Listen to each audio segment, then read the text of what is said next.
Buya Hamka, ulama, sastrawan, dan pejuang bangsa. Buya Hamka, atau nama lengkapnya Haji Abdul Malik Karim Amrullah, adalah salah satu tokoh bangsa Indonesia yang paling berpengaruh di abad ke-20.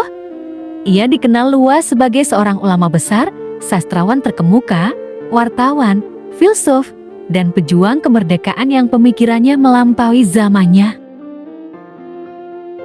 Lahir pada 17 Februari tahun 1908 di Nagari Sungai Batang, Maninjau, Sumatera Barat. Hamka adalah putra dari seorang ulama harismatik, Syekh Abdul Karim Amrullah, atau dikenal sebagai Haji Rasul, pelopor gerakan Islah atau pembaharuan Islam di Minangkabau. Meskipun lahir dari keluarga ulama, masa kecil Hamka tidak selalu mulus dalam jalur pendidikan formal. Ia lebih banyak belajar secara otodidak dan melalui pengajian langsung dari ayahnya serta ulama-ulama lain di kampungnya. Ia tidak menempuh pendidikan di sekolah Belanda, melainkan belajar di surau dan madrasah tradisional, mendalami ilmu agama, bahasa Arab, sastra, dan sejarah Islam. Jiwa petualang dan rasa ingin tahunya yang besar membuatnya sering melarikan diri dari sekolah formal untuk menghadiri majelis ilmu yang ia minati. Pada usia yang sangat muda, Hamka sudah menunjukkan bakat menulis dan berpidato. Lingkungan Minangkabau yang kaya akan tradisi lisan dan sastra sangat memengaruhi perkembangan dirinya. Ia juga sering mengikuti ayahnya dalam berdakwah, mengasah kemampuan retorikanya dan memahami berbagai persoalan umat. Pada tahun 1927, Hamka merantau ke Mekah untuk memperdalam ilmunya dan menunaikan ibadah haji. Di sana, ia bertemu dengan berbagai ulama dari berbagai belahan dunia Islam, memperluas cakrawala pemikirannya. Sekembalinya ke tanah air, ia mulai aktif menulis dan berdakwah. Ia bergabung dengan organisasi Islam Muhammadiyah pada tahun 1925 dan menjadi motor penggerak dakwah dan pendidikan di berbagai daerah, termasuk di Medan dan Makassar. Hamka adalah seorang otodidak sejati yang haus ilmu. Ia tidak pernah berhenti belajar, membaca buku-buku berbahasa Arab, Inggris, dan Belanda yang membekali dirinya dengan wawasan luas tentang peradaban Islam dan Barat. Bakat sastranya mulai bersinar terang pada periode ini.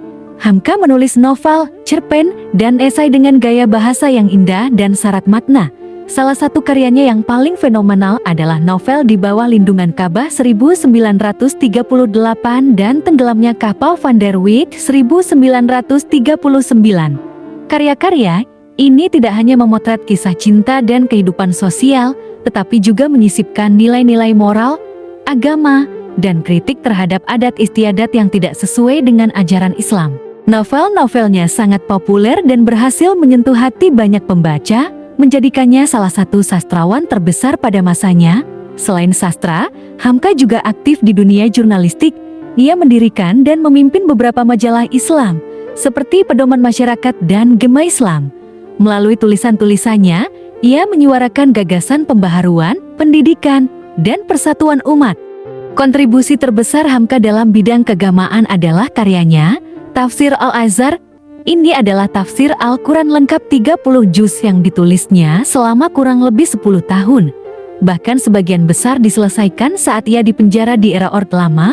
Tafsir ini ditulis dengan gaya bahasa yang mudah dipahami, kaya akan perbandingan dengan konteks sosial budaya Indonesia, dan menonjolkan pesan-pesan moral serta spiritual. Hingga kini, Tafsir Al-Azhar menjadi rujukan penting bagi umat Islam di Indonesia dan bahkan di Malaysia. Hamka juga aktif dalam berbagai organisasi Islam. Ia menjabat sebagai Ketua Majelis Ulama Indonesia MUI pertama pada tahun 1975.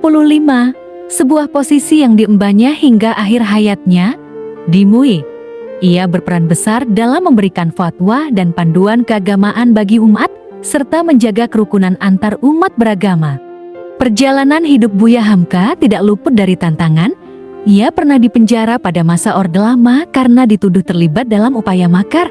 Meskipun tuduhan tersebut tidak terbukti, masa-masa di penjara justru menjadi waktu baginya untuk menyelesaikan tafsir Al-Azhar. Keteguhan imannya dan prinsip-prinsipnya yang kuat tidak pernah goyah meski menghadapi tekanan politik. Setelah bebas, Hamka tetap teguh pada pendiriannya sebagai ulama yang berpegang teguh pada kebenaran.